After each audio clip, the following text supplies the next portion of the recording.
ఇల్లు ఇంపార్టెంటా, మీ పిల్లల జీవితం ఇంపార్టెంటా? ఇల్లు ఇంపార్టెంటా, మీరు బతకడం ఇంపార్టెంటా? జస్ట్ ఇమాజిన్, అటువంటి కండిషన్ ఒక సాఫ్ట్వేర్ ఎంప్లాయ్కి వచ్చింది. వాడు ₹1,00,00,000 లోన్ తీసుకున్నాడు, నెలకు 70,000 ఈఎంఐ కడుతున్నాడు, పిల్లలకు స్కూల్ ఫీజులు అవన్నీ కలిపి 1,50,000 అవుతున్నాయి. అనుకోని ఒక రిసెషన్ వచ్చింది, జాబ్ పోయింది, సంవత్సరం ఉద్యోగం లేదు, 3 నెలలకి బ్యాంక్ వాడు వచ్చి ఇంటి ముందు నుంచుంటాడు జప్తీ చేస్తానని. వాడి మెంటల్ స్టేట్ ఏంటి? వాడు ఏం చేయాలి ఆ టైంలో? సత్యం స్కామ్ జరిగినప్పుడు ఎంతమంది సాఫ్ట్వేర్ ఇంజనీర్లు ఫ్యాన్ కి హ్యాంగ్ చేసుకున్నారు?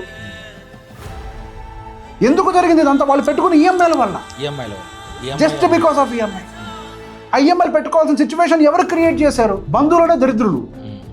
దరిద్రులే. బాధను తీర్చేవాడు మిత్రుడు, వాడు యాక్చువల్గా బంధువు. నేను బాధలకు నెట్టేవాడు. నువ్వు బాగుంటే ఏడుస్తాడు, నువ్వు బాధపడితే నవ్వుతాడు. వాడి కోసమా నువ్వు ఆలోచించావు? నువ్వు ఎదుగు, ఆ డబ్బులు పెట్టుబడి పెట్టి నీ సంపదని ఎదిగి చూపించు. ఆ రోజు మాట్లాడినాడో వచ్చి నీకు సలాం చేస్తాడు. మళ్ళీ పైసమే పరమాత్మ, సంపాదించి చూపించు. వాడికి కావాల్సిన సొసైటీ ప్రిపరేషన్లోకి వెళ్ళకు. మన బతుకు మనం బతకట్లేదు. సొసైటీ ఎట్లా అనుకుంటుందో అట్లా బతుకుతున్నావు. సొసైటీ నిన్ను ఎలా చూడాలనుకుంటుందో నువ్వు అలా చూపిస్తున్నావు. నీకు కావాల్సింది అదేనా? ఎందుకు భారతదేశం ఎదగట్లేదు? ఇందుకే